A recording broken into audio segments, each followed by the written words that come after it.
สบายดีFCสบายดี FC พอหนิงมื้อนี้พอหนิงมาเก็บบรรยากาศอุ่นงานบุญกองข้าวบ้านดงทานี่ก็คนก็หลายนี่คนงานนี่ก็มีงานโบสถ์นาคโบสถ์นาคในกันโบสถ์พระเนาะเป็นโบสถ์พระโอเคที่ครูบาอาจารย์เพิ่นขึ้นศีลแล้วเพิ่นสิเกี่ยมโบสถ์แล้วโบสถ์พระใหม่ล่ะ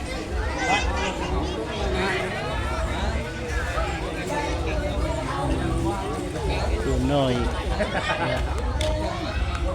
ตัวน้อยกันมีมาแต่บ้านไก่บ้านไก่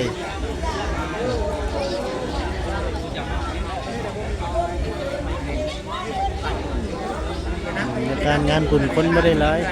คนยังบ่หลาย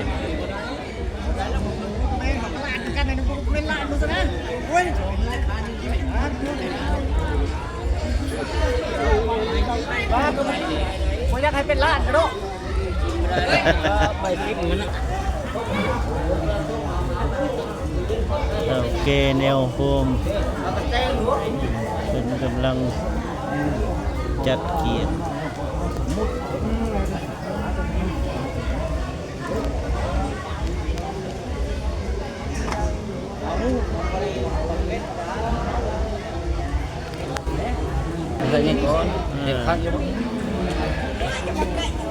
ทรงผมนี่เนาะแน่นอนเลยทรงผมจ้ะนะ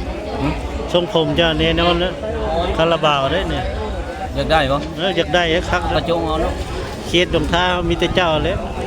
มันกระจงเอามาตัวจะได้บ่ค่อยจะบ่คือค่อยว่าเจ้าน่ะคือเลยเจ้าจะตัดได้เจ้าจะตัดได้ผมเจ้าน่ะเอาแบบว่าแน่นอนขึ้นก็ว่าในศาลนี่เนี่ยท่านเขาบ่ตัดบ้านกูหันใจบ่ได้ใช่นะย่านแต่ว่าตอนกูหันใจบ่ได้ย่านเขาตัดท่านว่ากูยังหันใจได้ในศาลนี่ใช่นะพักแหละแน่นอนมันทำบ่ยาวมันเหมือนเท่านี้มันสั้นไปสั้นวะ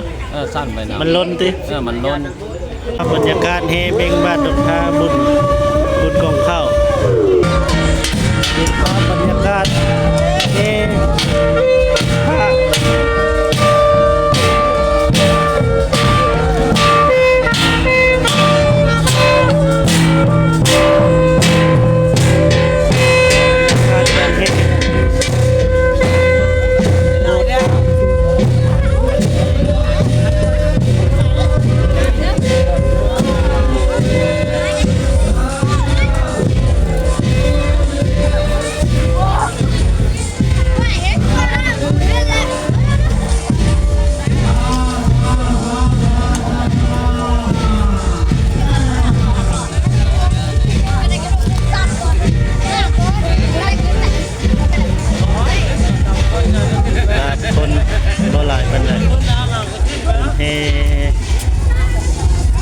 พระ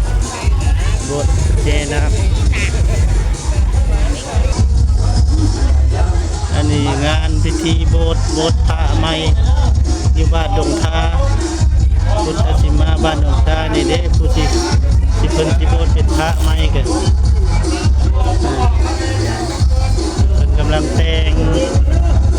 กันใส่ก็ให้ลงอายุแต่ยาคูบ่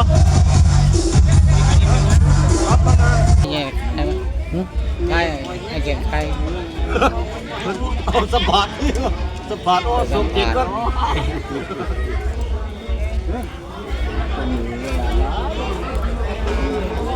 หนาวบ่หนาวอยู่บ่บ่หนาวบ่ได้มา